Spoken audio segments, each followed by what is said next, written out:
दिल्ली में बीजेपी को आए हुए 6 महीने भी नहीं हुए, लेकिन दिल्ली इनके हाथों से निकलती नजर आ रही है।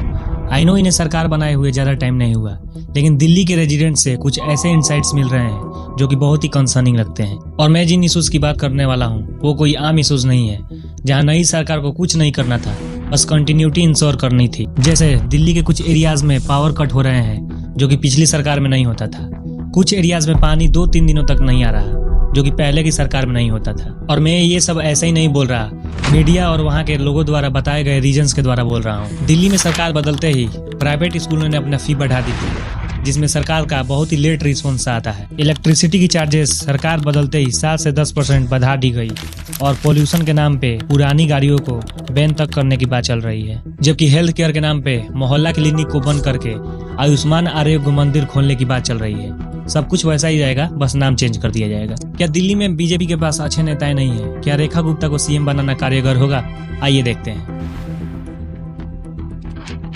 आई नो आप लोग सोच रहे होंगे कि बीजेपी को आए हुए 6 महीने भी नहीं हुआ, इतनी जल्दी वर्डिक्ट पास करना सही नहीं होगा, सरकार को थोड़ा और टाइम देना चाहिए। लेकिन मैं जिन इश्यूज की बात करने वाला हूँ दिल्ली की जनता को डेली बेसिस पर परेशान कर रही है, जहाँ नई सरकार को कुछ नहीं करना था, ना कोई प्रोजेक्ट सेटअप करना था, ना कोई लॉ बनाना था, बस कंटिन्यूटी इंश्योर करना था, जहां बीजेपी फेल नजर आ रही है।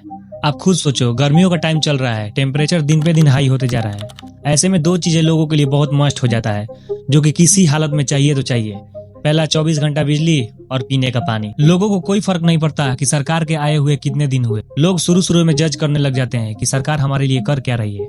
हमने तो इनको वोट दिया था अच्छे विकास और अच्छे डेवलप के लिए, लेकिन यहाँ तो बिजली और पानी के लिए तरसना पड़ रहा है। दिल्ली के कई एरियाज में मेरे दोस्त रहते हैं, वो बता रहे हैं जहाँ पहले कभी पावर कट नहीं होता था, वहाँ भी 2-3 घंटों के लिए पावर कट होना शुरू हो चुका है। इसके ऊपर से इलेक्ट्रिसिटी की प्राइसेस 10% हाई करके और भी जले पर नमक छिड़कने वाला काम किया गया है। दिल्ली के पावर मिनिस्टर आशीष सूद ने सरकार बनते ही डिस्कॉम्स को इलेक्ट्रिसिटी की प्राइसेस बढ़ाने के लिए ऑथोराइज कर दिया।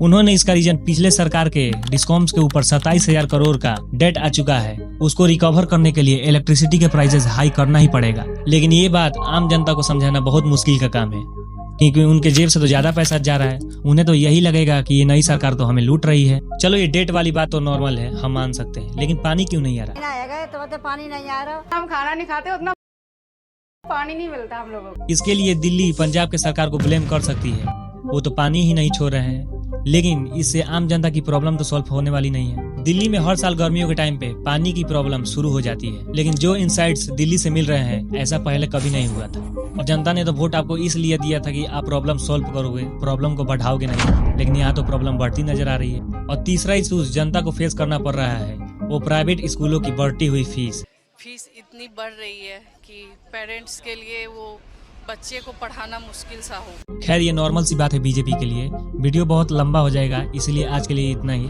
मिलते हैं किसी और दिन किसी और टॉपिक के साथ। वीडियो अच्छा लगा हो तो लाइक सब्सक्राइब करके जाइएगा।